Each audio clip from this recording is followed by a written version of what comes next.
Boker Tov David, Boker Tov à tous et toutes. Une bonne journée.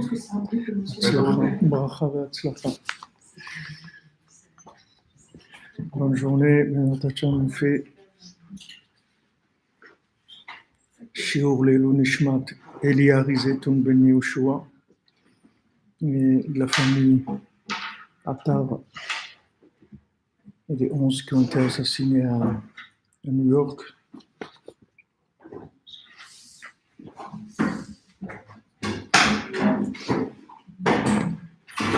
Refoua Shlema pour Noah Chaya Bat Esther, Moshe Ben Rivka Vanessa, Armand Amram Ben Mitzvah, Eva Bat Esther, Khadji Ben Jasmine, Ruth Bat Sabine et Sarah, Benjamin Adam, Nissim Ben Marcel, Zara Shel Kayama, Refoua Shlema Sarah Bat Milan, Aliyah, Moshe Ben Rachel, Jonathan Shalom Ben Sadouna Mimoun.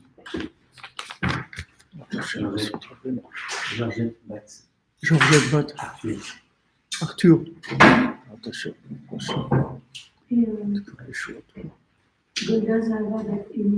Comment bonjour. J'entends pas bien. Georgette. Non. Rosa. Golda. Zahava. Bat Elia. Enia. Oui. Ouais. Et Sabine Zéro. Bat. Aïcha. Vous l'écrivez? Fais-le-moi comme ça, après je peux le faire.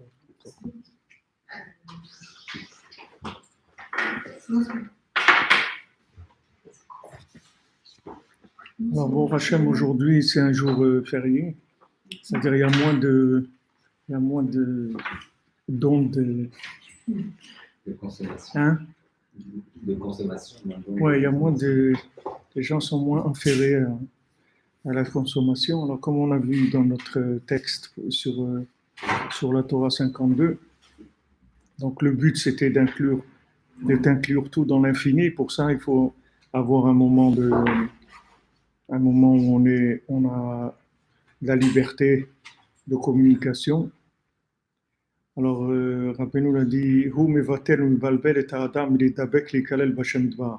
alors le fait que les gens courent après ce monde-là, donc ça c'est la définition de Esav. Esav il court après ce monde, c'est-à-dire ce qui l'intéresse c'est que ce monde, d'arriver dans ce monde. Il n'a pas du tout la notion de l'éternité. Donc quand on baigne dans cette atmosphère-là, comme on dit, ça marque, c'est-à-dire ça influence la personne. Même si quelqu'un dit, ici on va voir la preuve dans le texte de ce que Rabbi Nachman dit, mais on peut pas lutter contre l'ambiance, contre l'entourage, l'endroit où on se trouve, puisque c'est l'endroit qui en fait, qui va nous donner la force, qui va donner ce qu'on est, puisque l'endroit, c'est comme la matrice qui va donner ce qu'on va être. C'est-à-dire, même si on peut avoir un idéal dans la tête, mais cet idéal, il va être agressé. Comme il dit Rabbeinu aussi dans le texte. Maintenant, même si la personne elle-même, elle n'a pas un problème de préoccupation, elle est tranquille dans sa tête, c'est-à-dire elle pense au but et elle est claire, elle a sa émouna, elle est tranquille, elle sait que c'est Hachem qui fait tout, qui veut que ça soit comme ça, etc. Elle n'a pas un problème fondamental dans sa façon de voir les choses. Si vous l'interrogez, vous lui dites qu'est-ce que tu penses, c'est Dieu qui fait tout et tout ce qui m'arrive, c'est Dieu qui l'a voulu, il n'y a pas de problème. C'est-à-dire, dans son esprit, elle est claire. Afal Piken, malgré ça, mais Achar Shalom Tarud Az, puisque le monde est préoccupé et affairé à ce moment-là, Verotfim Az Achar Hevle Olamazé, et ils sont à la course aux vapeurs, mot aux vapeurs de ce monde, c'est-à-dire aux bêtises de ce monde, aux choses qui ne valent rien. Pourquoi on appelle Hevel? Hevel, ça veut dire, Hevel, c'est de la vapeur, de la fumée. Alors, comme on dit, c'est parti en fumée. Ça veut dire que quand on parle de la fumée, comme Shlomo Amelech il dit dans Kohelet, Hevel Avalim, c'est-à-dire c'est hein? Vanité, ça dit? Vanité des vanités, c'est traduit comme ça. Ah, vanité des vanités. Ça veut dire vanité. Vanité, c'est vin. Ah, il y a le mot vin dedans. Donc c'est en vain, c'est-à-dire que c'est des choses qui mènent nulle part. Pas de vraie valeur. Voilà. Alors maintenant, du fait que tout le monde court après ce monde-là, alors ça donne qu'on est pris là-dedans. Même si nous, on n'a pas un problème avec ça. On y croit, comme on dit, on y croit dur comme fer, il n'y a pas de problème. C'est-à-dire, si vous interrogez la personne dans les conditions idéales, elle va vous dire, ouais, c'est-à-dire dans sa tête, elle a des bonnes idées, etc. Mais le récipient dans lequel elle est en train de cuire, alors il va donner le goût du récipient. C'est le principe de la cacheroute, si vous voulez. Même si vous cuisez du manger qui est cachère dans un récipient qui n'est pas cachère, le récipient, il va donner le goût dans la nourriture, donc c'est interdit. Il faut attendre un certain temps pour que le récipient perde le goût. Donc nos sages, ils fixent le temps pour que le récipient il perde le goût. Et ça, si le récipient il n'a pas de la présence matérielle de la chose interdite, parce que s'il y a une présence matérielle, alors il n'y a pas de temps. Tant que cette présence matérielle elle est là, ça donne le goût tout le temps dans la nourriture. Donc si on se trouve dans une atmosphère comme ça déteint, c'est sur nous. Donc on ne peut pas prétendre pouvoir aller contre l'atmosphère dans laquelle on évolue. On est obligé de se retirer, mais de se retirer vraiment. C'est-à-dire on ne peut pas se retirer uniquement dans un coin qui se trouve dans la même atmosphère. On est obligé de trouver un endroit où il n'y a pas de présence de ces pensées-là, de gens qui courent après la vanité de ce monde.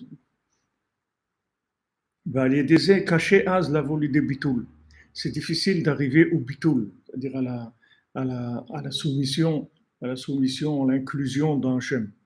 Il y avait Rav Naftali. Rav Naftali, c'était un des grands élèves de Rabbi Nachman, c'était le grand ami de Rabbi Nathan, sur lequel Rabbi Nachman il dit il y a personne qui comprend rien à mon inyan, à ce que je fais, que Rabbi Nathan et Rav Naftali un petit peu. Alors on n'a jamais su comment interpréter ça, si ça voulait dire il n'y a que Rabbi Nathan qui a compris et Rav Naftali un petit peu, ou bien Rabbi Nathan et Rav Naftali, tous les deux ils ont compris un petit peu.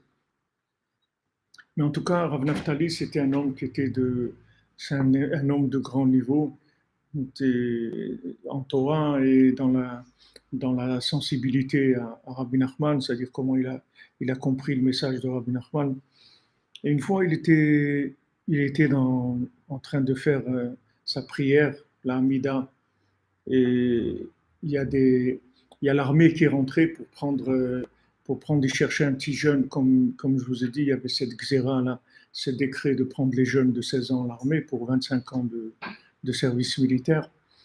Alors, lui, il était là, en train de prier vers l'Amida, et ils sont rentrés, il y a eu des disputes, des trucs, ça a été très, très animé, très mouvementé. Ils cherchaient les jeunes dans toute la maison, les gens ils se défendaient, ils disaient qu'est-ce que vous voulez, etc. Bon, enfin, il y a eu un moment de panique, de grande panique. Alors après, ils se sont excusés auprès de Rav Naftali quand il a fini sa prière. Ils lui ont dit excusez-nous et tout, il y a eu beaucoup de balagan et tout. Il a dit je ne sais pas de quoi vous parlez, j'ai rien entendu du tout. J'ai rien entendu. Il était au milieu de gens qui étaient en train de crier et tout, mais il n'était pas là. C'est-à-dire, il est rentré dans sa prière et il n'est plus là. Donc, c'est cette notion de bitul, elle existe à plusieurs niveaux. C'est-à-dire que les gens, ils arrivent au bitul. Quand on parle de bitul ici, on peut arriver, Rabbi Nachman dit dans l'Écoute Moran, que quand on arrive dans ce bitul-là de façon totale, il faut faire attention de ne pas mourir parce que si la personne elle dépasse un petit peu, elle reste là-bas, c'est-à-dire elle ne peut plus revenir. Donc c'est vraiment un décollage, c'est pas juste quelque chose adhérer à certaines idées à un moment en restant ici. C'est-à-dire on part, c'est quelque chose où la personne elle part. C'est ce qui s'est passé avec Rav Ah bon? Je ne suis pas au courant. Moi, je croyais que Ravari Kaplan était mort électrocuté, quelque chose comme ça. D'après ce que j'ai lu, hein, mais bon, il n'y a pas de garantie, je ne sais pas. David Mechela, je vous ai oublié, je viens de me rappeler. C'est de la méditation. Hein? C'est de la méditation. C'est pas de la méditation. En anglais, ils ont traduit souvent Hitbodedut par méditation, mais c'est pas de la méditation. L'isolement. Hein? L'isolement. Non, le mot Hitbodedut, ça veut dire s'isoler, mais maintenant, s'isoler pour arriver au bitul. Ici, ils disent ici, ce qu'elle veut dire la dame, c'est le mot bitul, c'est-à-dire la soumission. Cette soumission, ça s'appelle pas de la méditation, parce que Moi, je disais méditation, c'est par rapport au fait que si il y a des limites à ne pas dépasser et que les chemins qui sortent du corps ne vont pas revenir. C'est pour ça que je disais ça. Il y a des gens qui s'amusent, entre guillemets, dans le monde à faire ça régulièrement. Ça, je parle de méditation. À travers la méditation, cette méthode-là. corps. Ok, c'est possible que ça ait un rapport. Dans le cadre du bitul. Ouais. C'est une forme de méditation ou pas? Je sais pas, moi j'ai très peur de ces mots-là, parce que il y a des trucs qui sont collés, qui sont un peu malsains sur ces notions-là, je sais pas. Je connais pas la méditation, c'est-à-dire le principe de la méditation, comment il fonctionne. Ici, c'est s'isoler et dialoguer avec Dieu. Je ne sais pas si dans la méditation, il y a la parole, il faut rester que dans la pensée. Je ne sais pas que dans les principes de méditation, ce n'est pas de la concentration au niveau de la pensée, mais pas au niveau du dialogue. Ici, on parle de libérer l'esprit pour permettre le dialogue. Et c'est le dialogue qui amène au bitul. Ce n'est pas la pensée, c'est le dialogue. C'est l'inclusion par la communication, pas par la pensée. Comme deux individus qui vont se connaître, ils vont parler, et ils peuvent arriver à de l'amitié, ils peuvent arriver à de l'amour, à des notions comme ça, parce que par le dialogue, ils vont arriver à s'inclure. Il n'y a pas de blocage.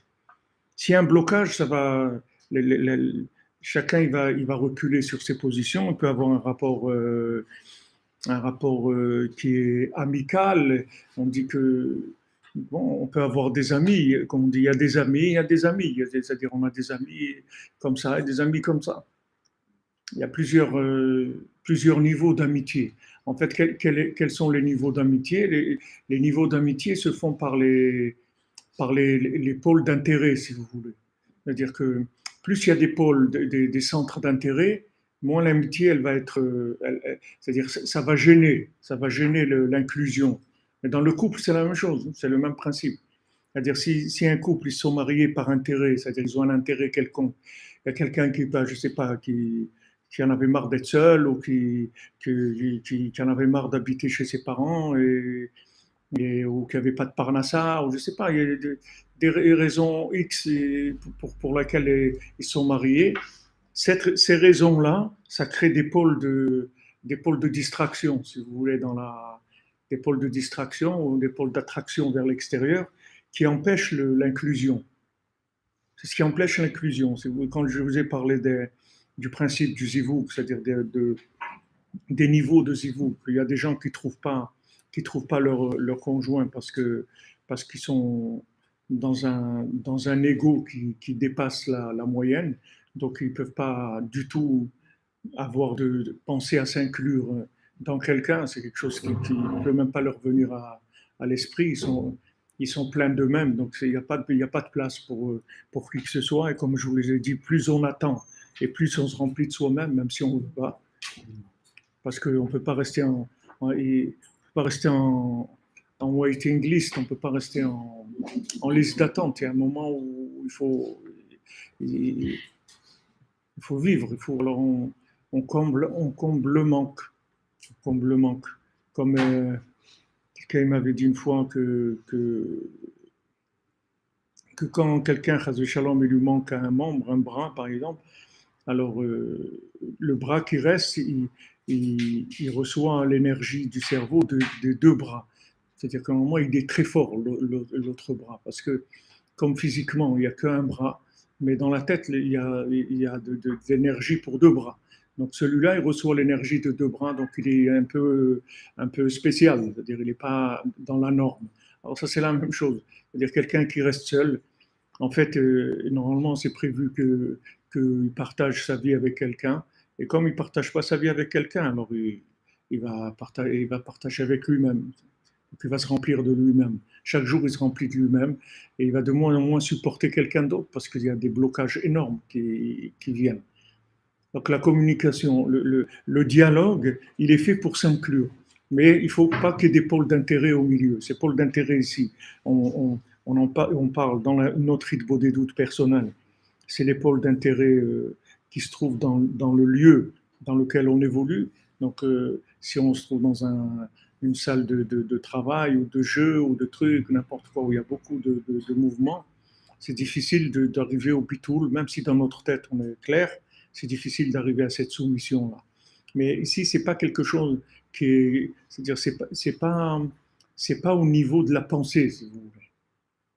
Le chidouche que Rabbi Nachman il a amené dans le monde, c'est-à-dire ce qu'il a, le chidouche, là, il a dit, j'ai rien mis de nouveau, juste je vous ai montré où ça se trouvait, mais Rabbeinu, il n'a pas inventé la Hitbodedut. C'est Noach qui faisait Hitbodedut, Abraham il faisait Hitbodedut, ou nos grands-mères faisaient Hitbodedut. C'est quelque chose de naturel chez l'homme. C'est la société de Esav qui rend les gens muets. La société de Esav, c'est il ne faut pas parler, il ne faut pas dire, il ne faut pas faire, il ne faut pas truc. C'est la maîtrise de tous les moyens de communication. Il faut parler de que ce qu'on vous dit de parler, de la façon dont on vous dit d'en parler. Et il ne faut pas dire la vérité, il ne faut pas dire ça, il ne faut pas, comme je vous ai dit l'autre jour, il n'y a pas de radio Simcha, il n'y a pas une radio de joie où toute la journée on annonce tous les miracles qu'il y a eu, tous les gens qui ont réussi dans leur vie, qui s'en sont sortis et tout ça, il ne faut pas en parler que des trucs qui sont de la destruction pour pousser les gens à consommer, à courir après l'argent, etc.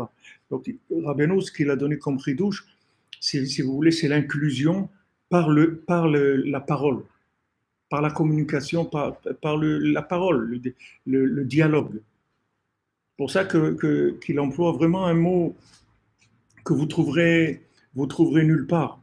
C'est-à-dire vous trouverez nulle part des gens qui parlent, qui expriment la prière de cette façon-là. Rabbi nous dit les faresh sichato beno le ben kono. Mot, ça veut dire expliquer son discours, sa sikha, c'est-à-dire sa discussion entre lui et son créateur.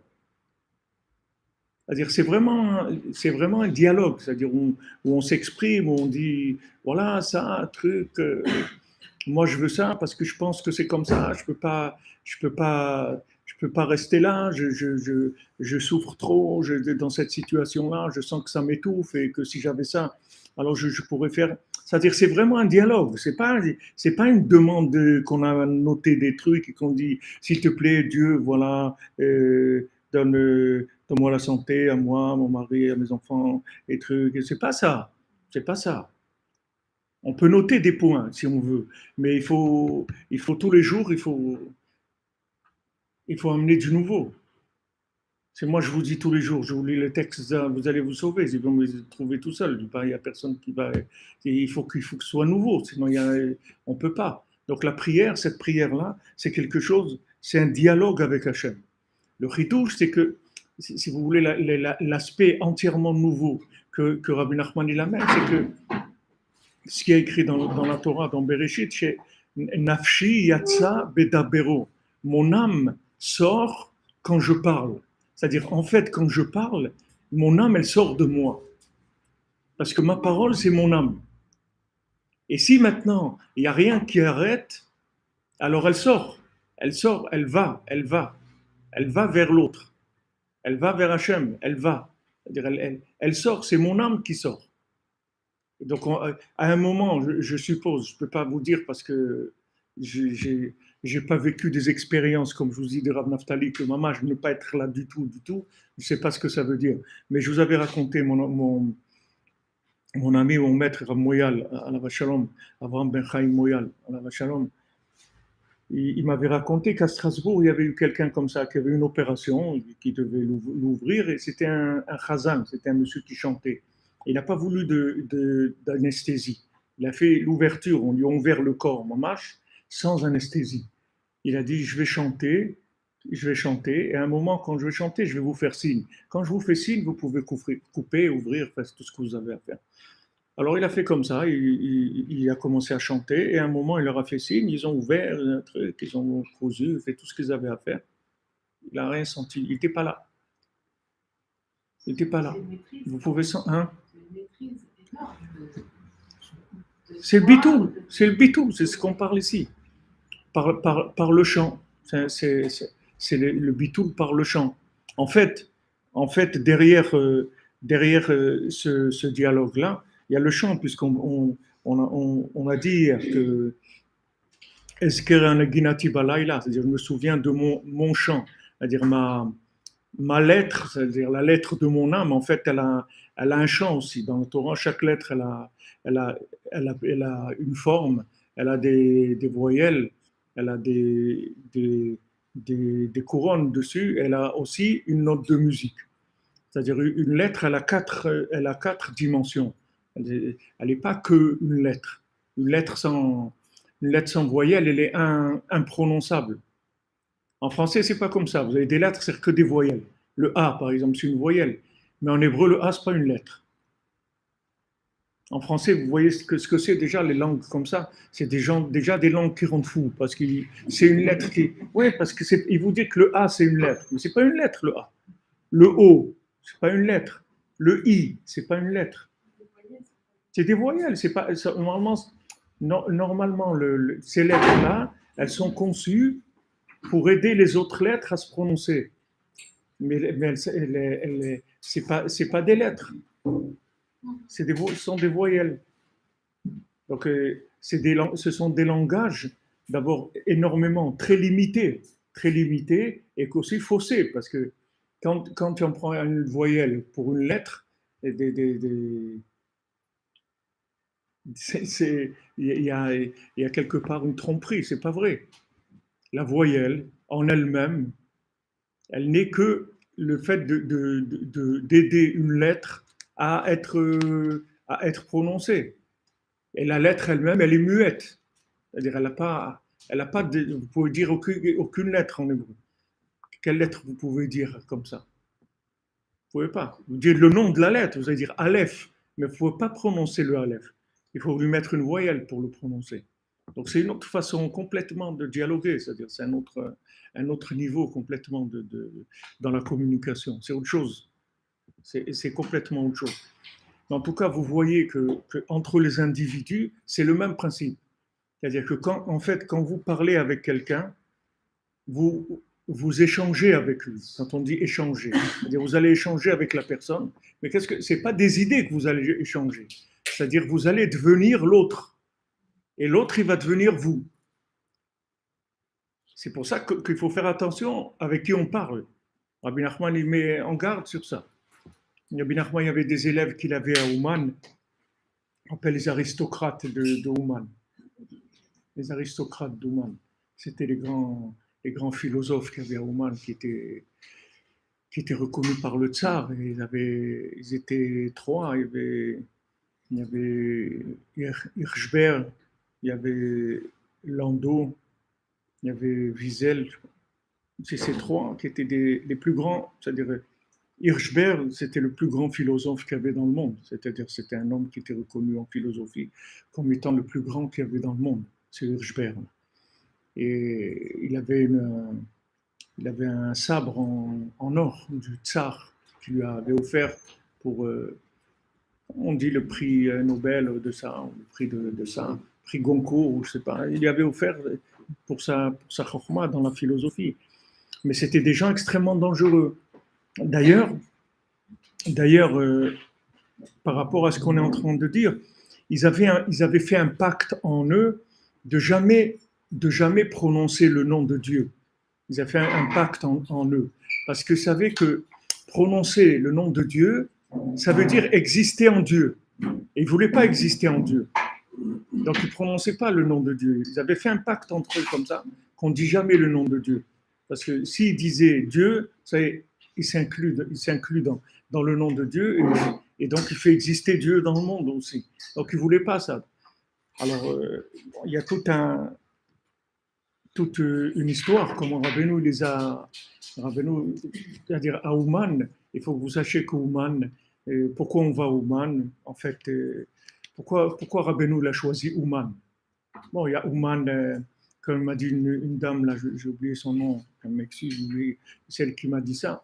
Elle m'a dit d'abord le mot Sophia, je crois que ça veut dire Chokhma, sagesse, Sophia. Et Ouman, hein? Ah, d'accord. Alors, il y a ça pour le parc Sophia à Ouman. Et Ouman, ça veut dire artisan, oui, un Ouman, c'est-à-dire un artisan. Et en fait Ouman, c'est l'endroit le plus obscur spirituellement qui est sur Terre. C'est-à-dire c'est l'endroit où il y a le moins de présence, de manifestation de présence divine sur Terre. C'est l'endroit le plus bas qui est. Donc cet endroit-là, les tzadikim de l'époque, ils ne pouvaient pas aller là-bas. C'est-à-dire le Baal Shem Tov, on lui a proposé d'être Rav à Ouman, il ne dit pas question. Rav Yitzhak de Berditchev, on lui a proposé, pas question. C'est un endroit d'obscurité impossible de faire. Et Rabbi Nachman, il a dit, c'est là que je veux être. Spécialement là, à cet endroit-là.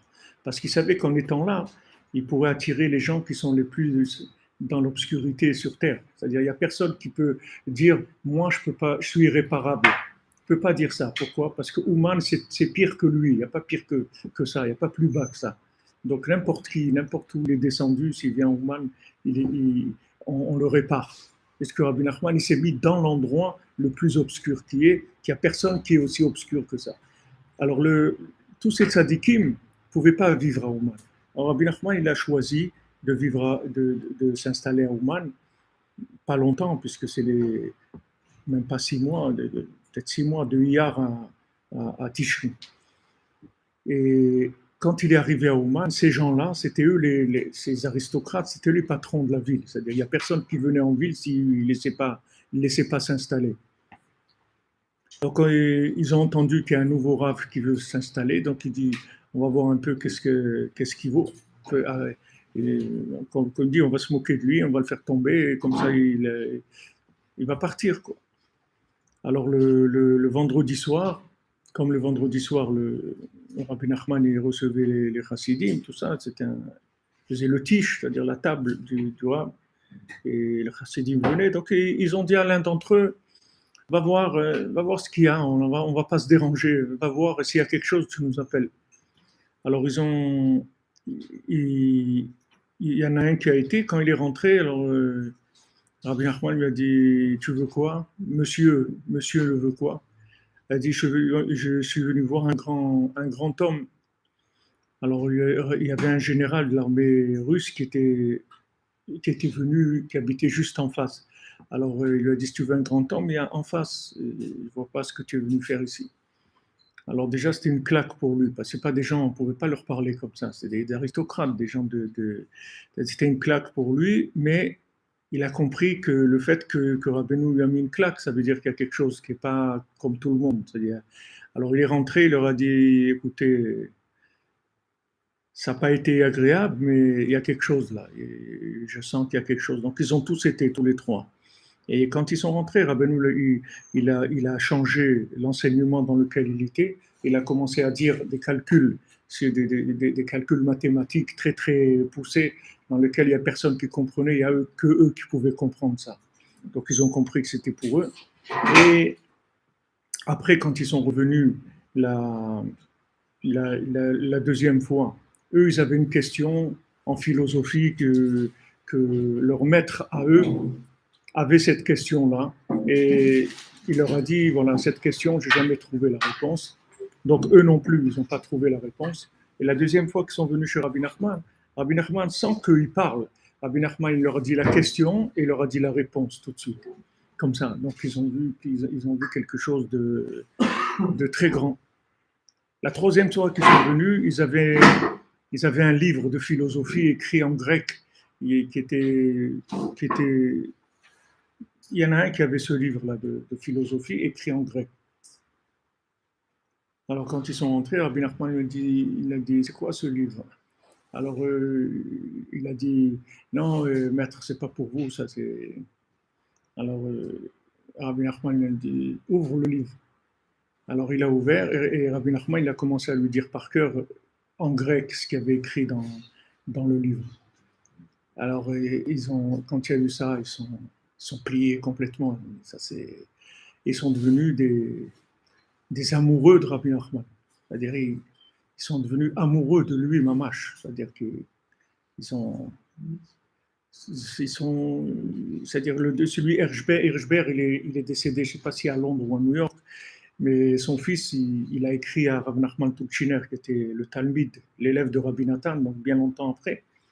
Et il a dit, mon père, pendant la fin, quand il était en train d'agoniser, à la fin de ces derniers moments, il répétait que ça, le rébé, il est mort qu'avec ces paroles-là, le rébé, pendant des heures. Il faisait que répéter ça. C'est-à-dire qu'ils ont eu un amour pour Rabbeinu extraordinaire. Donc ils ont fait tchouva et ils ont voulu aider Rabbi Nathan aussi quand il y a eu la guerre contre Rabbi Nathan, quand on voulait tuer Rabbi Nathan. Et ils voulaient le défendre et tout, mais Rabbi Nathan ne voulait pas d'intervention de violence. Il disait, le Rebbe m'a appris qu'avec la prière, je ne veux pas d'intervention. Eux, ils voulaient prendre les gens, les opposants, les sortir juste de l'Ukraine, les mettre dans un autre pays, pas leur faire de mal, juste les expulser du pays. Rabbi Nathan, il n'a jamais voulu ça. Il a dit, je veux que la prière, je ne veux pas du tout qu'on fasse des choses comme ça. Alors, ces gens-là, c'était des gens qui étaient d'un niveau de destruction, il n'y a personne qui pouvait parler avec eux. Pourquoi je vous ai raconté tout ça? Pour dire que Rabbeinu l'interdit à Rabbi Nathan de parler avec eux. Il dit, tu ne parles pas avec eux. Parce que même Rabbi Nathan, c'est un tzaddik, Rabbi Nathan c'était un tzaddik, c'était un homme très très fort. Ce n'est pas un homme que vous allez lui parler de l'OM ou du PSG qui va dire allez fais-moi voir un petit match, un truc. Il n'a pas de problème avec ça. Donc s'il lui a dit de ne pas parler avec eux, ça veut dire que en fait il avait très très peur qu'il échange avec eux. Donc par rapport à ce que je vous ai dit hier, qu'il y a des gens qui sont en fait des sangsues, il y a des gens qui vous pompent de l'énergie, Il y a des gens comme ça, il faut faire attention, il ne faut pas parler avec eux. Il ne faut pas avoir peur. Il faut les éviter. Il faut éviter, parce que c'est des gens qui sont dangereux. Il y a des gens dangereux. Le dialogue, il n'est pas gratuit. Le dialogue, il n'est pas gratuit. Ou on sort gagnant, ou on sort perdant. On parle d'un dialogue pas un dialogue de, comment dire, c'est-à-dire c'est pas un dialogue comme si vous rentrez à la boulangerie, bonjour madame, un truc, une baguette, un truc. Pas un dialogue dans lequel il n'y a pas d'émotionnel. Je parle d'un dialogue où vous rentrez dans quelque chose où il y a du cœur. Alors dès qu'il y a du cœur, c'est l'âme qui commence, c'est l'âme qui sort. C'est l'âme qui sort et qui va se coller avec l'autre.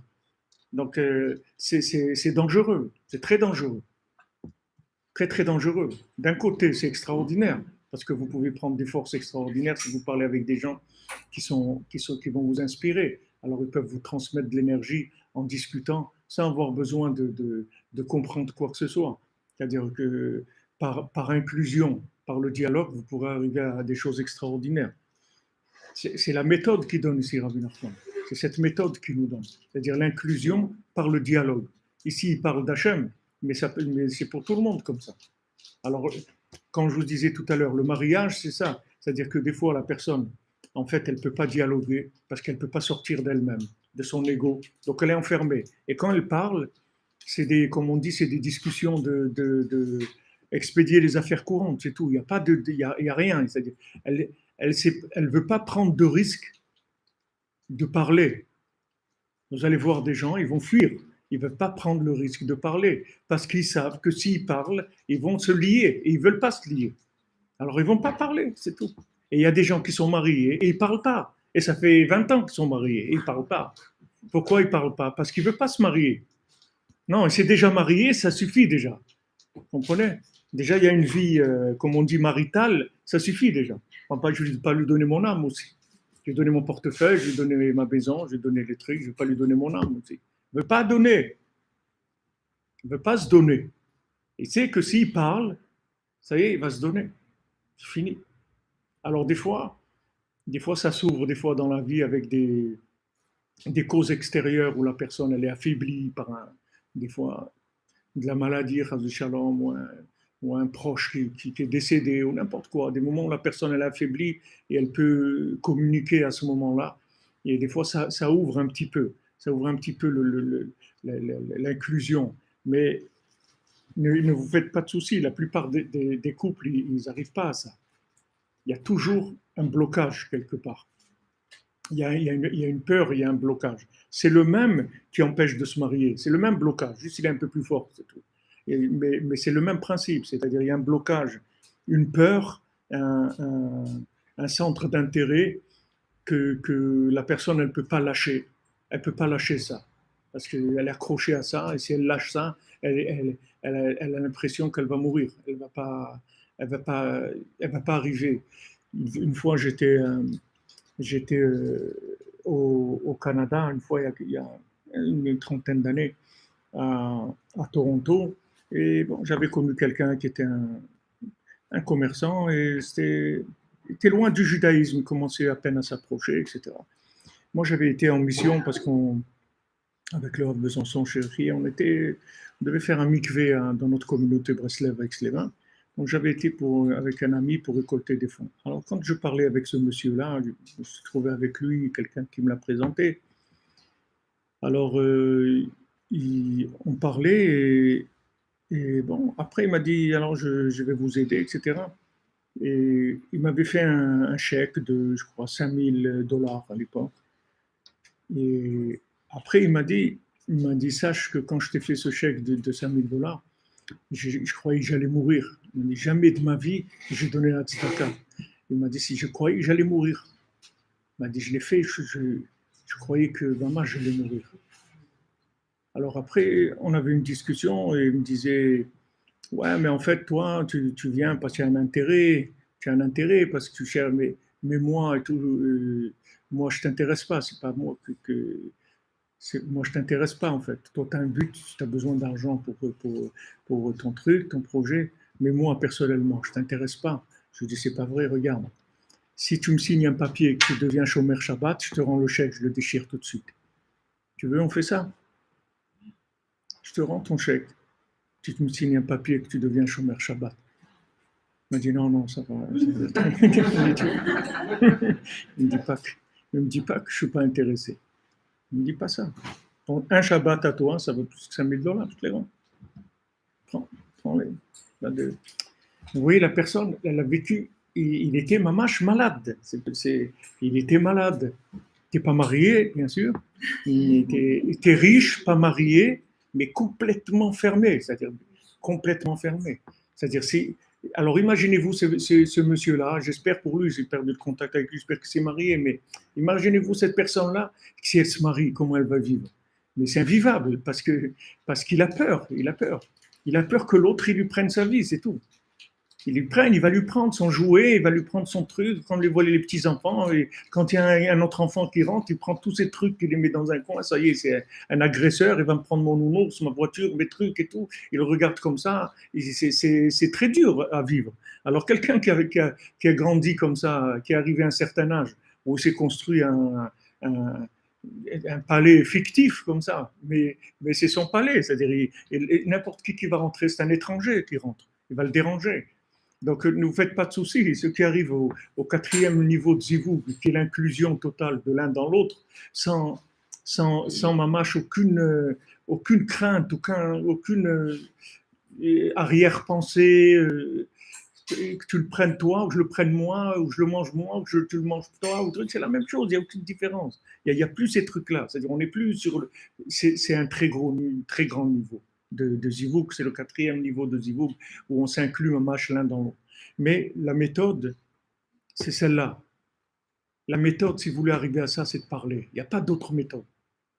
Alors, vous allez commencer à parler de n'importe quoi, et après, vous allez arriver à parler de l'ouverture du cœur.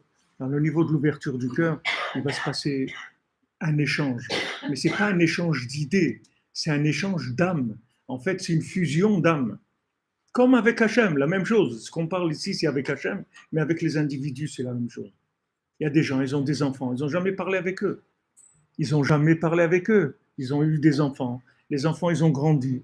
Ils sont mariés et ils ne savent même pas qui c'est leurs enfants. Ils n'ont jamais parlé avec eux. Ils n'ont jamais parlé avec leurs enfants.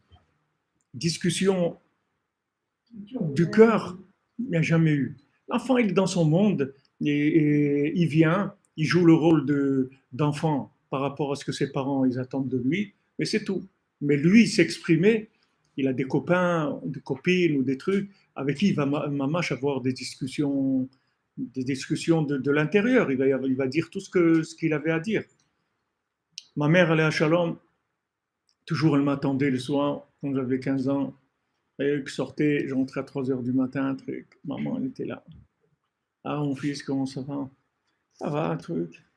Ah, il fallait qu'on parle, il fallait parler, il fallait que ça sorte. Tout. Ma mère, elle savait tout. Mais aussi, elle montrait qu'elle n'avait pas peur.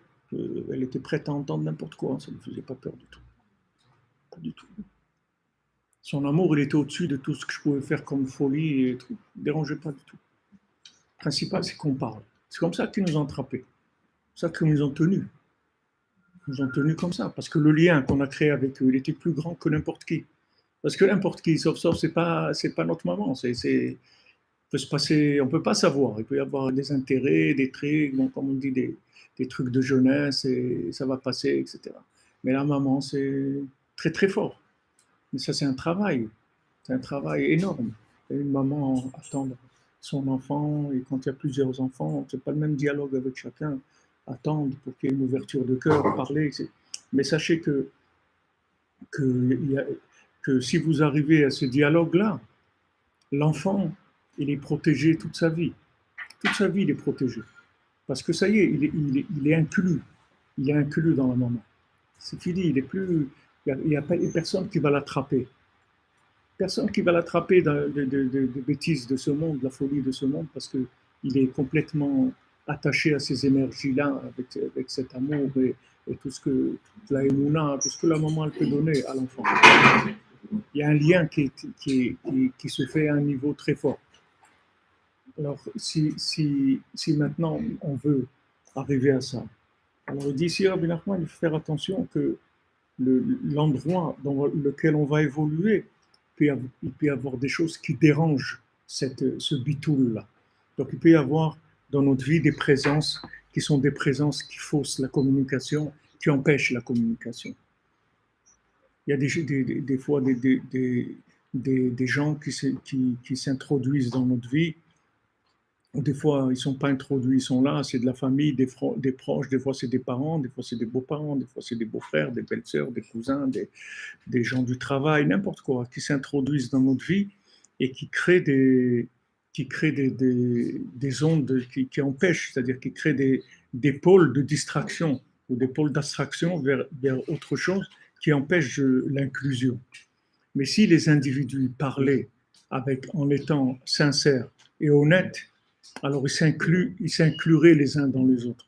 Et le véritable shalom, c'est ça. C'est-à-dire quand on parle de...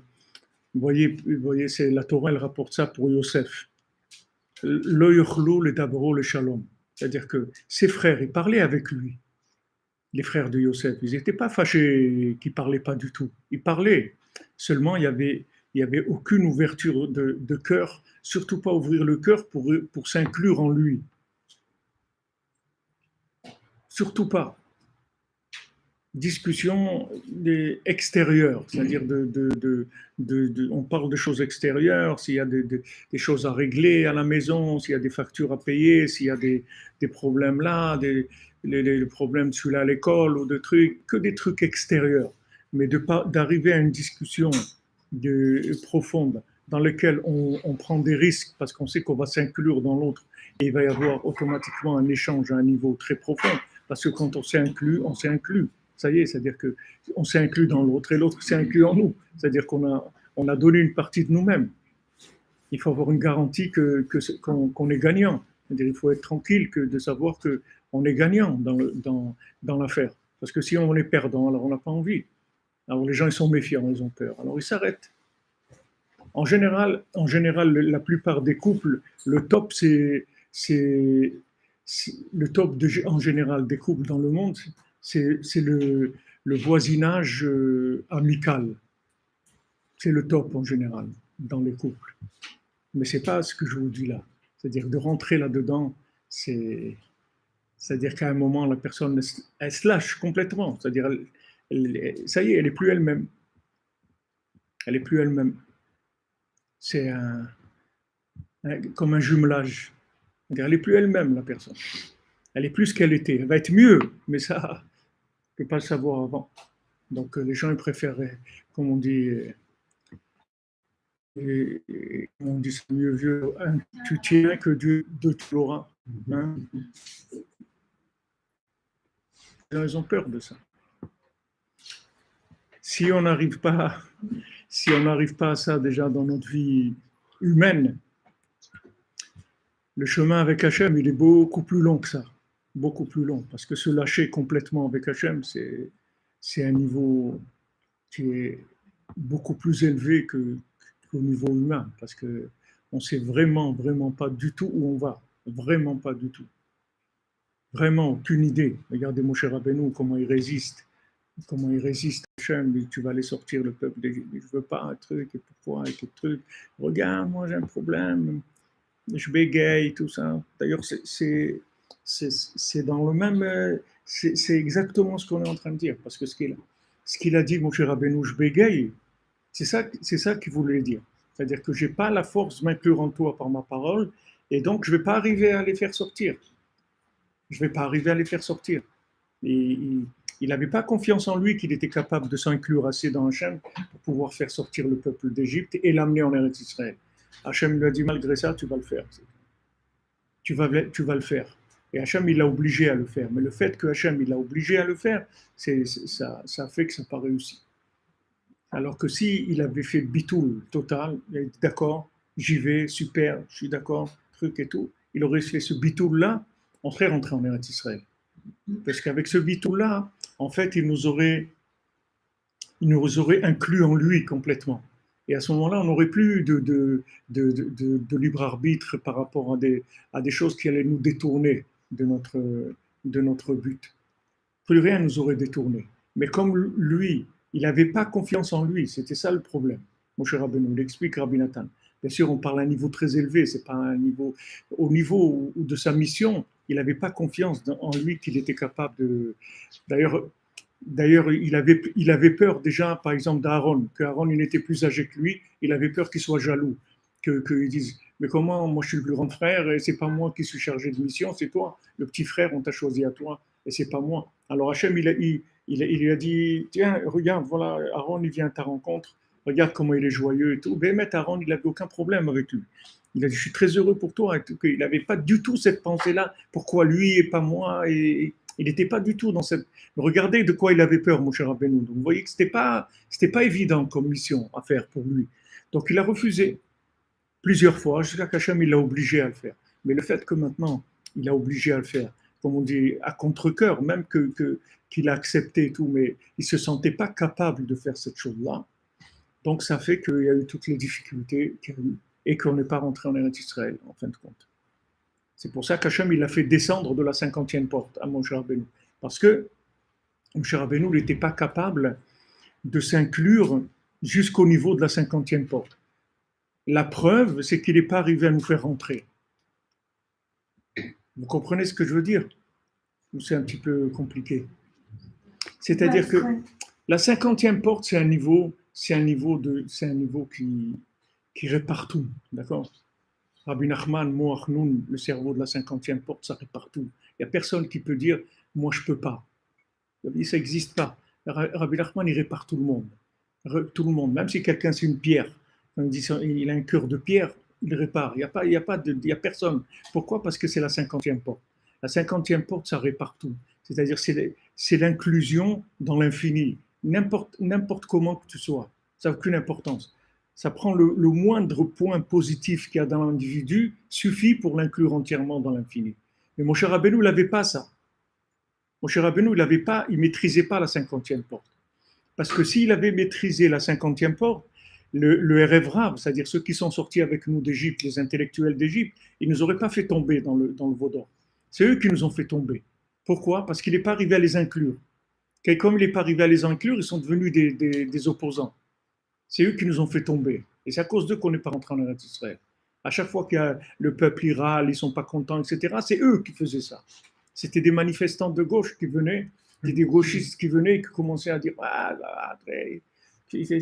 comme en Israël, regardez en Israël, c'est cette pauvre famille-là qui est décédée dans des conditions terribles, cette famille Attar et tout, qu'ils ont dit voilà, ils venaient de la ville d'un truc. Alors il y a une journaliste de gauche qui a écrit et dit non, pourquoi vous dites qu'ils venaient de la ville de là-bas? C'est pas une ville, c'est une colonie. Il faut proposer que c'est des colons.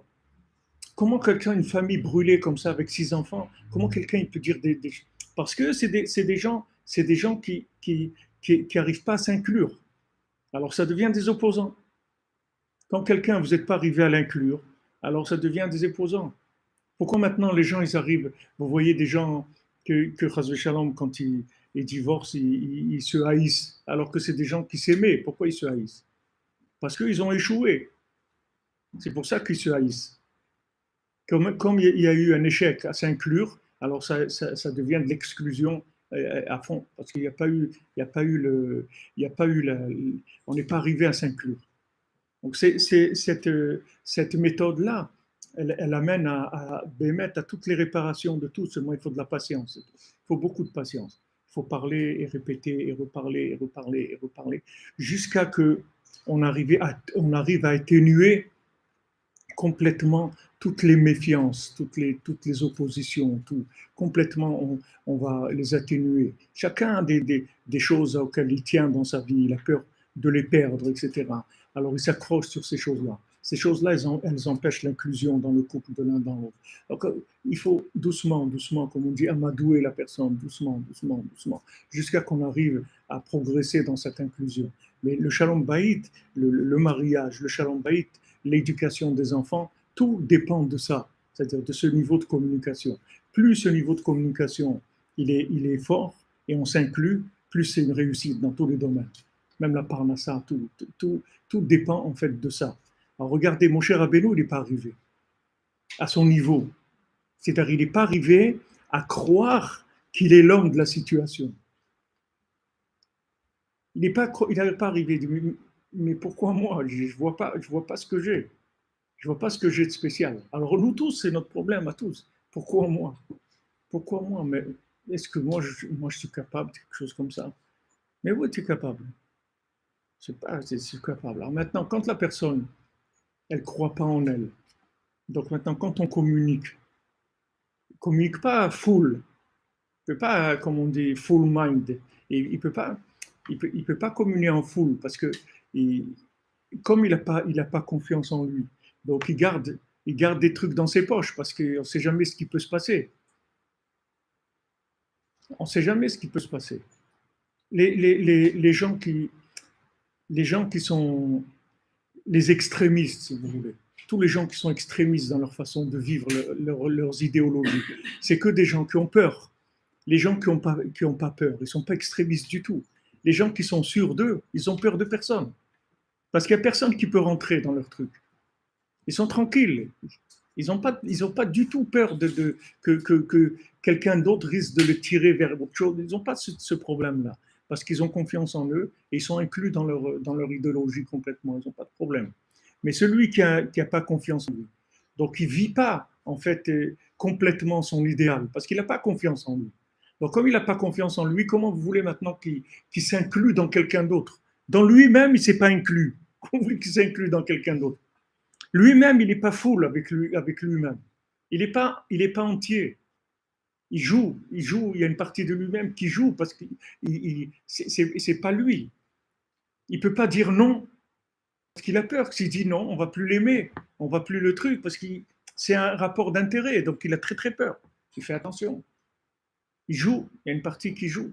Alors comment vous voulez arriver à communiquer avec ça? Très difficile, très très difficile. Extrêmement difficile.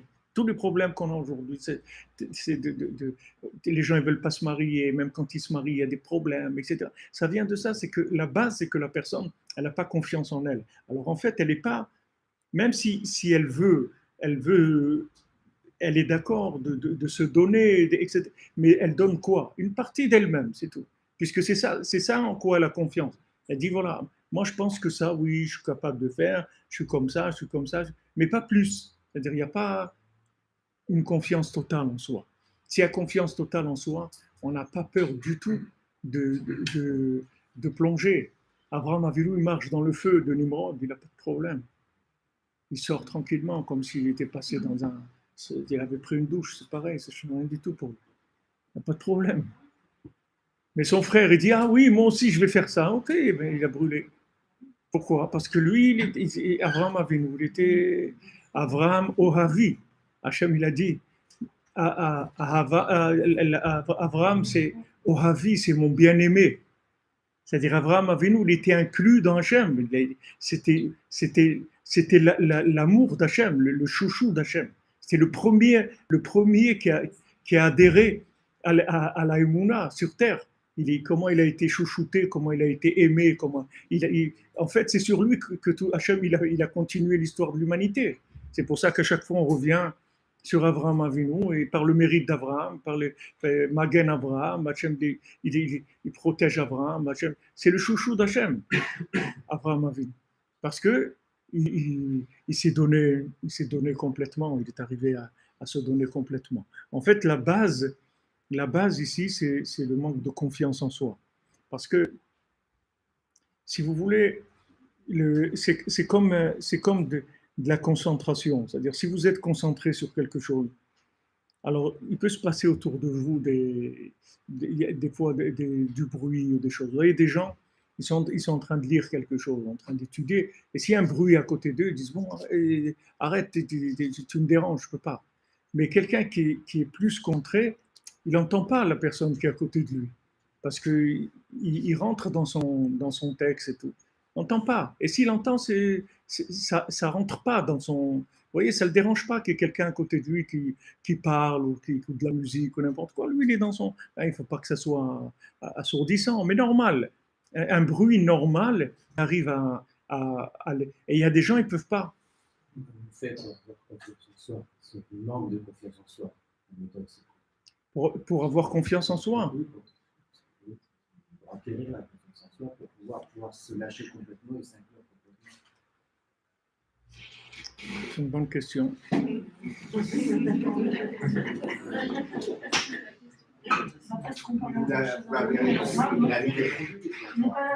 avez dit qu'il faut penser qu'on est des héros et que c'est Hachem qui fait tout et que nous, on est que le. Rabbi Nathan, il dit ça à Rabbeinu, il dit ça à Rabbi Nathan, il dit tu n'as pas confiance en toi. Comment on arrive à avoir confiance en soi? En ayant confiance en soi. Commençons avec le peu qu'on a. Non, en sachant que tu peux. Tu peux, c'est tout. Si tu es ici, c'est que tu peux. Déjà, ça rassure. Tu peux. De faire ce raisonnement-là, c'est sûr, mais c'est un raisonnement intellectuel. Au début. Non, c'est de la émouna, c'est pas un raisonnement intellectuel, il n'y a pas de raisonnement là-dedans. C'est juste de savoir que tu peux. Tu peux. Si Hachem nous laisse, si je suis là, c'est que je peux. Si Hachem il te dit de faire quelque chose, c'est que tu peux le faire. Si Hachem il te donne une épreuve, c'est que tu peux la surmonter. Nos sages ils nous disent, si jamais Hachem il te donne une épreuve, tu ne peux pas surmonter. Mais je vois, c'est insurmontable, c'est invivable. Tu te trompes. Pas vrai. Hachem il a dit, jamais il va te donner une épreuve qui est au-dessus de tes capacités. Impossible. Par contre, un autre homme, Rabbi Nachman dit, quelqu'un d'autre, il peut te détruire, parce que quelqu'un d'autre, c'est pas ton Yetzer Hara.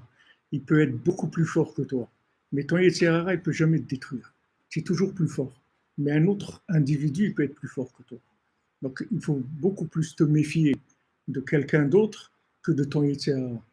Ton Yetzer Hara, il a ton niveau. Ça, tu es garanti. Hachem, il te dit, voilà, moi, je vais te donner des examens, des épreuves que tu vas passer, mais sache que jamais je te donnerai une épreuve si je n'ai pas vu avant que tu es capable de résoudre le problème. Donc ça, c'est réglé. Mais quelqu'un d'autre, il dit Rabbi Nachman, ça peut être destructif complètement. C'est pour ça que dans la Torah, tu vois que quand Pinchas, il a intervenu, tout de suite, il y avait un décret sur le Bnei Israël avec ce qu'il y avait vu avec Moab, avec les filles de Moab, tout ça. Donc il y avait un décret et les gens ils commençaient à mourir par milliers dans Israël. Dès que Pinchas il est venu et il a attaqué, tout de suite ça s'est arrêté. Parce que Rabbi Nachman il explique, il dit que quand un homme il attaque un autre, tous les anges négatifs et tout ils s'en vont parce qu'ils savent qu'il n'y a pas pire qu'un homme qui attaque un autre. Que eux, ils ne peuvent pas faire le mal qu'un individu peut faire à un autre. Donc, il le laisse finir. Il le laisse tranquille. Donc, dès que Pinchas, il a dit, ça y est, je vais aller venger l'honneur d'Hachem et tout de suite, ça s'est arrêté, la mort. Tout de suite, il y a les anges d'en haut, ils ont dit, ok, si c'est un homme qui est où, là, nous on s'en va, on le laisse, parce que lui, c'est pire que tout. Donc, par rapport à ce que je vous ai dit, c'est-à-dire, quelqu'un d'autre, il peut vous coller du négatif, que par vos avérotes à vous n'arriverez jamais à ça. Il y a des gens qui sont des banques de données de mal, beaucoup plus forts que vous. C'est-à-dire ils ont été dans le mal beaucoup plus loin. Ils sont chargés en énergie négative beaucoup plus que tout le mal que vous pourrez faire dans votre vie entière. En une minute, ils l'ont fait. Et ces gens-là, ils sont hyper dangereux. Donc c'est pour ça que Rabbi Nathan, il dit, tu ne parles pas avec eux, ces aristocrates-là, tu ne parles pas avec eux. Ils sont dangereux pour toi. Bien que Rabbi Nathan, c'est un tzaddik, il n'avait rien à voir avec le mal. Ce n'est pas un homme qui au niveau philosophie et hérésie, ces gens-là, ils étaient dangereux pour lui. Pour Rabbi Nathan, ils étaient encore dangereux. Donc il ne les laissait pas. Jusqu'à quel stade on réalise que l'autre est dangereux pour nous? C'est quoi le stade? On réalise, en général, on réalise quand on est par terre déjà. En général, on ne les voit pas arriver parce que s'ils arrivaient avec des pancartes, on se sauverait. Donc en général, on ne les voit pas arriver. On les voit quand on est par terre. Mais vous voyez, dans les brachot qu'on fait le matin, on demande à Hachem ça. qui nous sauve d'un mauvais voisin, de trucs, de ça. Parce qu'il y a des gens qui sont dangereux. Alors maintenant, notre protection, c'est toujours comme on dit, c'est-à-dire de demander à Hachem de nous protéger d'eux, c'est tout. Mais déjà d'être conscient qu'il y a quelque chose comme ça et de faire attention, d'avoir un éveil de la conscience sur ça et de demander à Hachem de nous protéger de ces gens. Parce qu'il y a des personnes qui sont vraiment pas bien. Et dans le contraire, c'est extraordinaire. C'est-à-dire, ça c'est le côté négatif, le côté positif, il est extraordinaire. C'est-à-dire une bonne fréquentation, ça peut vous faire gagner des réincarnations.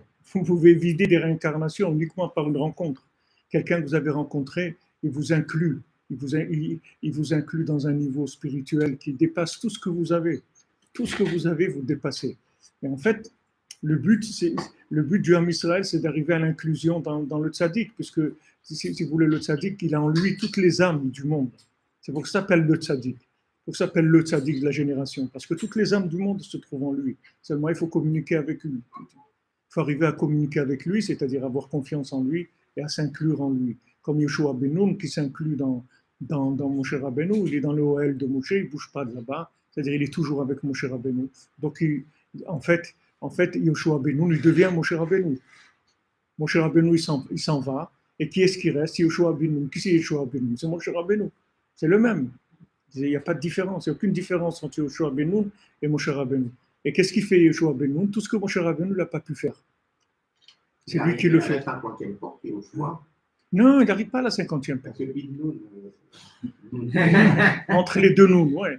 Mais non, c'est vrai, Yoshua, il arrive à la 50e porte, mais pas la 50e porte dans la saga, dans la compréhension. Il arrive dans l'action de la 50e porte, c'est-à-dire il arrive à réaliser ce que Moshe Rabbeinu n'a pas pu réaliser, mais pas par lui-même, par l'inclusion dans Moshe Rabbeinu, puisque Moshe Rabbeinu lui donne de son souffle divin, il lui donne à Yoshua Ben Nun.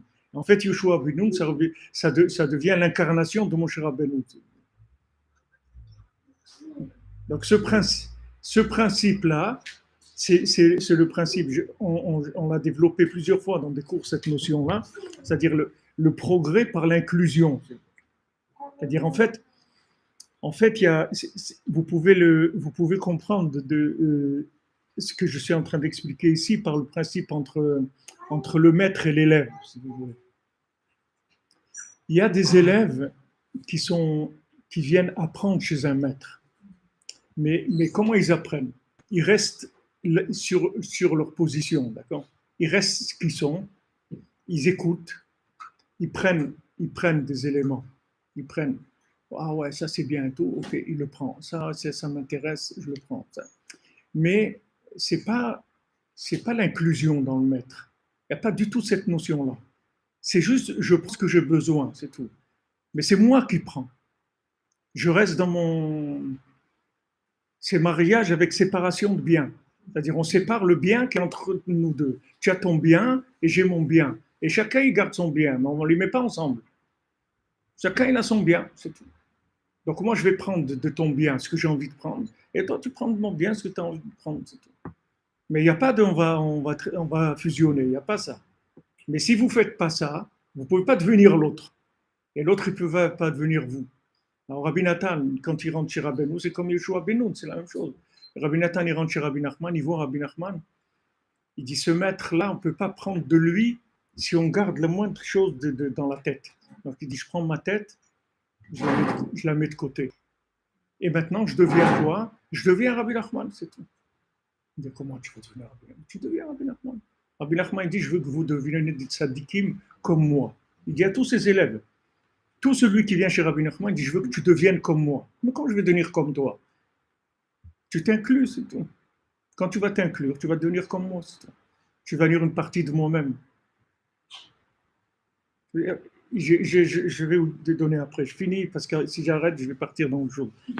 Tu vas devenir comme moi. C'est-à-dire, Yoshua Ben Nun, il s'appelle Moshe Rabbeinu en élève, si vous voulez. Mais c'est Moshe Rabbeinu, c'est la même chose. Il n'y a aucune différence. C'est-à-dire qu'il est complètement mu, si vous voulez, en mouvement par Moshe Rabbeinu, c'est tout. Il est plus qu'il était Yoshua Ben Nun. Comme comme dans la nourriture, c'est-à-dire quand vous mangez de l'animal ou du végétal, et ce végétal, il a disparu. Cette salade, elle n'est plus une salade. Elle est devenue un être humain, c'est tout. Elle est venue de l'être humain, donc elle est montée dans un niveau énorme, puisqu'avant elle était végétale, elle est devenue maintenant humaine.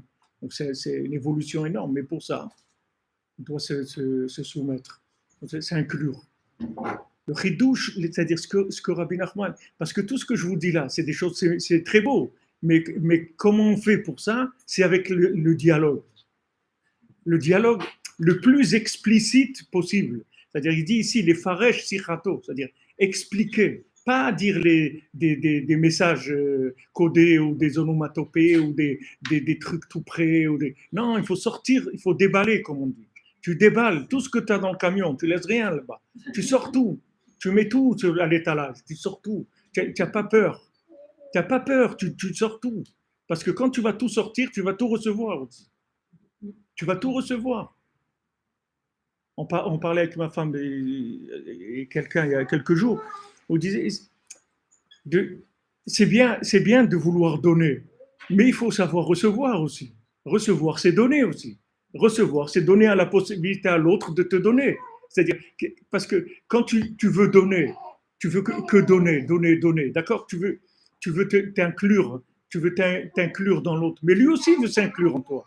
Donc lui veut te donner quelque chose. Savoir recevoir, c'est aussi, ça s'appelle donner aussi. Ça veut dire donner la possibilité à l'autre de te donner. Ça aussi, c'est donner.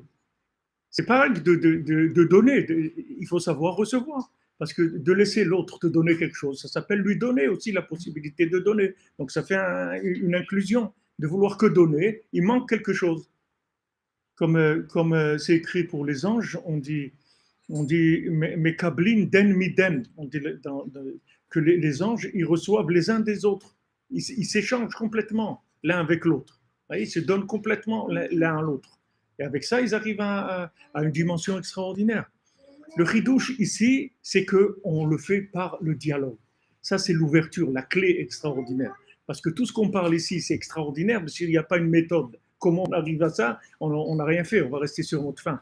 La méthode, c'est le dialogue. C'est-à-dire ne pas lâcher le dialogue, continuer à parler tout le temps, n'importe comment que soit la situation, continuer tout le temps à parler, jusqu'à arriver à capter le cœur. Une fois qu'il a capté le cœur, maintenant c'est l'âme qui va sortir.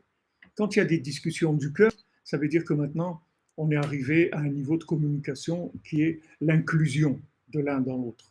C'est plus une discussion de salon, c'est plus de la philosophie, c'est plus intellectuel, c'est plus des idées, c'est plus moi j'ai raison ou toi tu as raison. On n'est plus là-dedans. C'est-à-dire on arrive à autre chose. Ça y est, le cœur s'est ouvert parce qu'on a besoin, on sent que on va s'enrichir en donnant à l'autre personne, c'est-à-dire en se donnant, on va recevoir aussi, on va s'enrichir, donc on ouvre, on n'a plus peur. Ce sont des niveaux, mais les athlètes, on arrive à ces choses-là. Donc ici, c'est pour ça qu'il nous parle des conditions, c'est-à-dire des conditions de communication, les conditions de communication.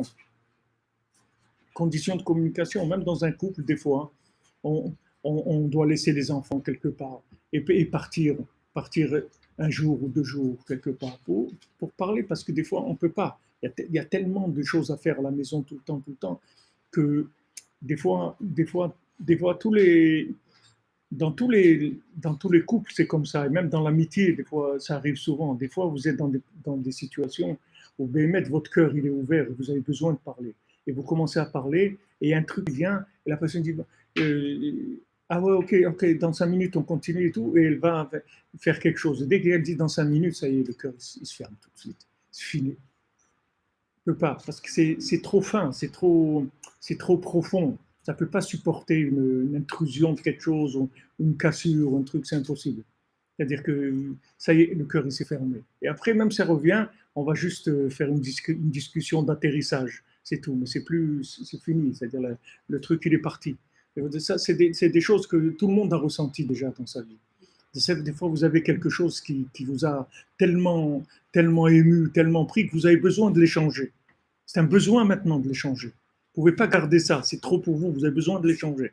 Et alors, vous voulez l'échanger, et l'autre, L'autre, pour une raison, il y a son téléphone qui sonne ou quelqu'un qui l'appelle ou n'importe quoi. Mais en tout cas, une distraction. Il y a un pôle d'attraction qui s'est fait, une distraction. Il part, ça y est, le cœur il se ferme. Allez, vas-y, redémarrer la manivelle et tout. On verra si ça revient une autre fois. Mais sur le moment, en tout cas, ça bloque l'individu. Ça arrive à tout le monde. Tout le monde a vécu ces choses-là. Et aussi, quand des fois, vous avez des gens qui font semblant d'écouter ce que vous avez à raconter, mais ils n'y croient pas. Alors, il faut faire attention, il ne faut pas leur raconter.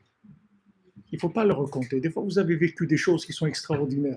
Et bien, vous avez envie de partager. Mais il faut que vous vérifiez que l'autre, c'est quelqu'un avec qui vous pouvez partager. Parce que si vous partagez avec quelqu'un avec qui vous ne pouvez pas partager, il va vous abîmer ce que vous avez vécu. Ça, il va vous le faire tomber par terre, il va vous l'aplatir.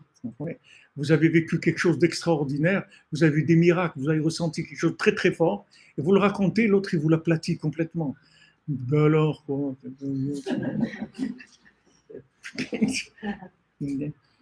Ne croyez pas que ça fait rien.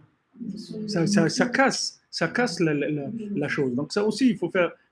C'est quelque chose qui est voulu, c'est-à-dire qu'il faut faire attention. Il ne faut pas donner des choses qui sont très très intimes et que tant qu'on n'a pas testé que l'oreille de l'autre elle est capable d'entendre ça et de ne pas nous casser, de ne pas nous dire ah mais qu'est-ce que tu vas faire là, etc. C'est pas. Bon, ok, ça arrive, il y a plein de gens qui ont eu ça déjà. Il faut vous rêver d'un truc extraordinaire. Ah ouais, j'ai entendu, ouais, il y a plein de gens qui ont rêvé ça. C'est pas. Ouais, c'était très. Et vous croyez que vous êtes le premier sur Terre qui a reçu l'inspiration divine, la prophétie, le truc et tout. Et l'autre, il vous aplatit complètement le truc. Il vous a. Donc, si vous voulez, j'ai pas fini, mais Bézant Hachem, on continuera. Dimanche à quelle heure? Dimanche, on fait à 11h, parce qu'il y a un cours le soir.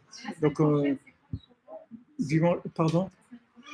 La semaine prochaine, il n'y a pas beaucoup. Il y a cours ce soir dans le 20e, et après, il y a dimanche matin et lundi matin à 11h. Et où dans le 20e? Non, il n'y a pas le cours de ce soir. Ce soir, non, je peux pas. Ce soir, à 2h du matin, il n'y a pas cours ici, parce qu'on finit très tard. Donc je ne peux pas faire les. Je peux pas. Il y a cours dans le 20e, mais pas ici. Voilà, pas ici.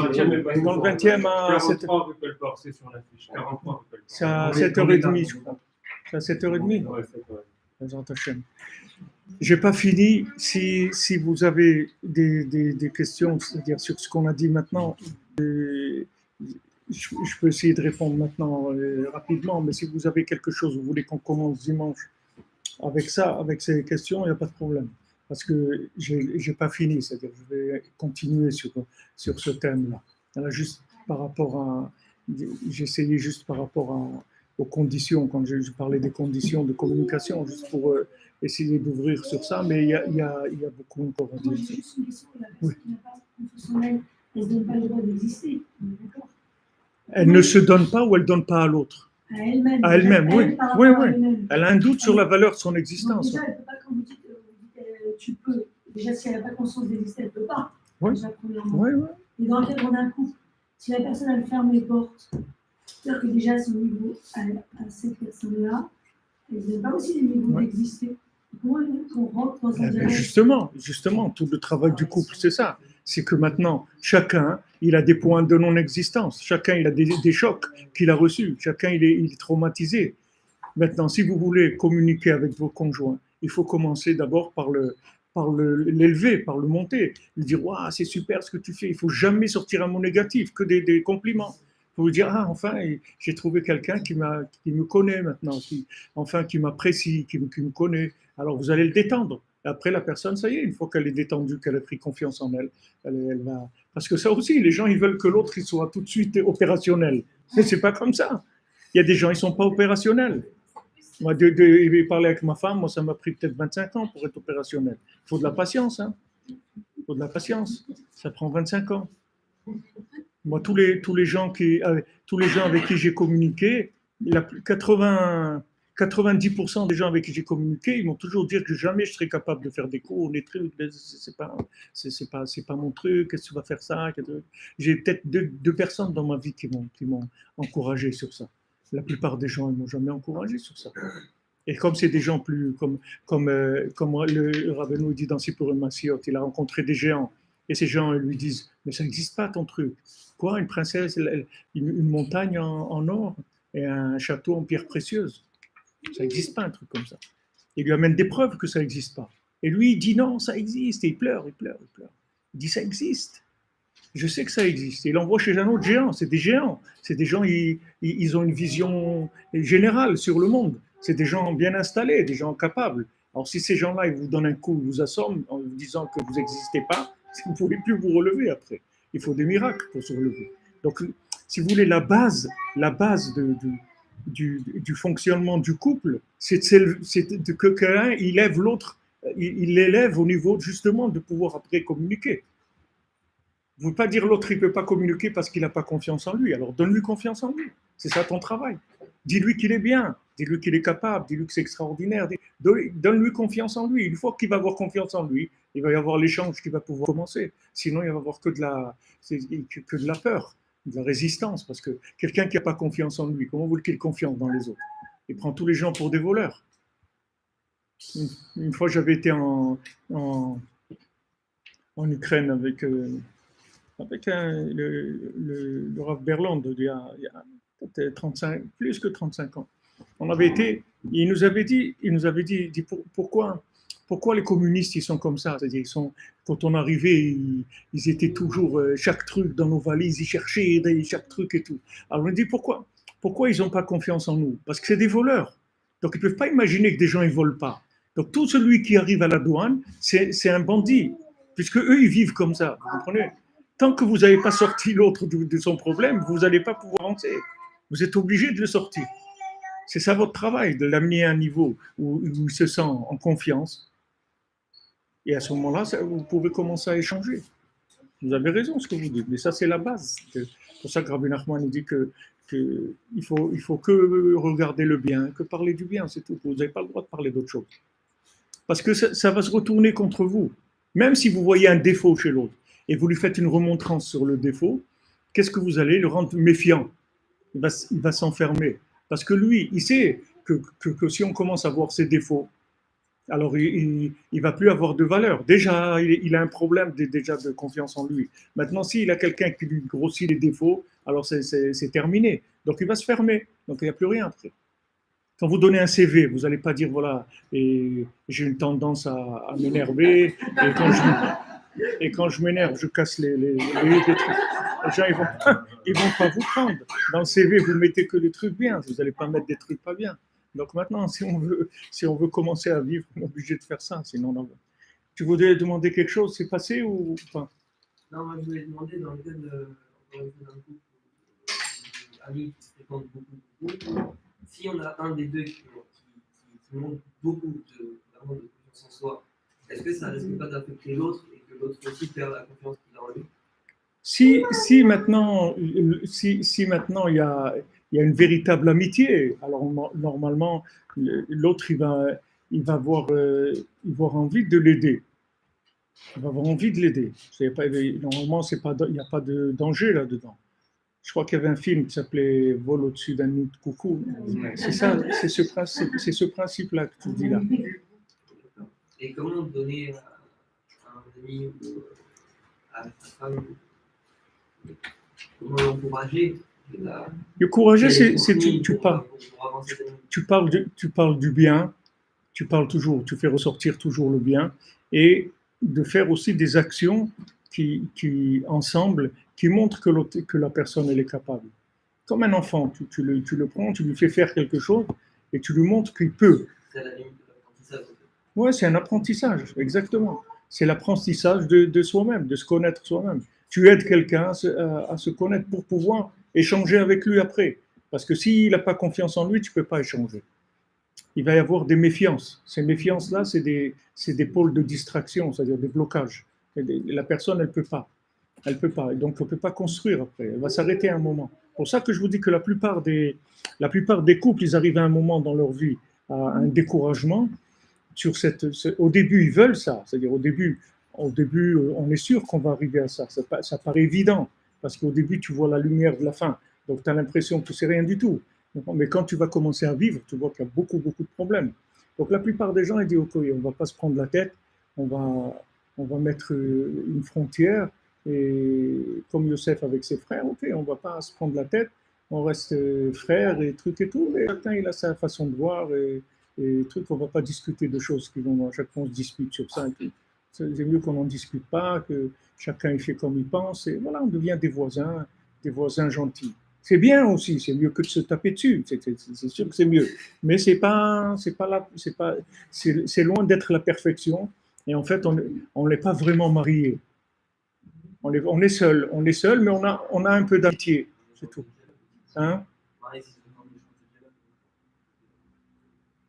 J'entends pas bien. Les mariages, c'est surtout quand on a un problème, c'est qu'il faut dialoguer. Oui, c'est ce que dit Rabbi Nachman, mais pour dialoguer, il y a une mise en condition. Parce que si maintenant imagine-toi que maintenant tu vas rencontrer un roi, tu vas parler avec lui, tu vas pas oser t'exprimer, tu vas essayer de dire le moindre mot possible, le moindre truc, parce que tu es devant quelqu'un qui est beaucoup plus grand que toi, donc tu es impressionné, tu vas pas te lâcher, tu vas pas dire des choses parce que, alors maintenant, tant que la personne qui est en face de toi, tu l'as pas mise à un niveau de confiance où elle peut se lâcher, il n'y a pas de communication possible. Donc c'est pour ça qu'on est obligé, et surtout c'est écrit dans les Sfarim, pour la première année de mariage, surtout la première année de mariage qui est décisive dans une vie, parce que c'est là où on va poser les repères, c'est-à-dire on ne sait pas qui on est, etc. Donc on va essayer de voir à qui on a affaire. Maintenant, on est ensemble, on va voir un petit peu si l'autre il est radin, si l'autre il est nerveux, si l'autre il est truc. C'est-à-dire on a une méfiance. Donc la première année, c'est très très important de positiver au maximum, pour que la personne soit entièrement détendue et qu'il soit apte à communiquer. C'est après que ça va se passer. Mais la première année, c'est là où on met les repères en place. Et après, ça peut vraiment décider de la manière dont l'un et l'autre vont se comporter avec. Oui, la première année, elle est très très importante. Ce Rav Berland dont je parlais tout à l'heure, une fois il a dit ça, il a dit si la première année, on fait des efforts pour être en confiance, pour voir le bien, etc., toute la vie on est en confiance, on n'a plus besoin de revenir sur ça. Mais si la première année on ne fait pas ça, et il y a des blocages, alors toute la vie il y a toujours des problèmes, ça revient. C'est-à-dire le choc, il revient, le traumatisme, il revient. C'est que la première année de mariage est extrêmement importante pour ça. C'est-à-dire vraiment de vivre dans un idéal total, c'est-à-dire de bien, que des choses bien, beaucoup de cadeaux, beaucoup d'attention, beaucoup de mots gentils, de mots encourageants, de compliments, de tout. Même si c'est pas vrai, c'est pas besoin d'être vrai. Que ça soit vrai, c'est secondaire dans ces trucs-là. C'est juste pour créer une atmosphère d'échange. Bezrat Hashem, Be'atzlacha, Shabbat Shalom, que des bonnes nouvelles.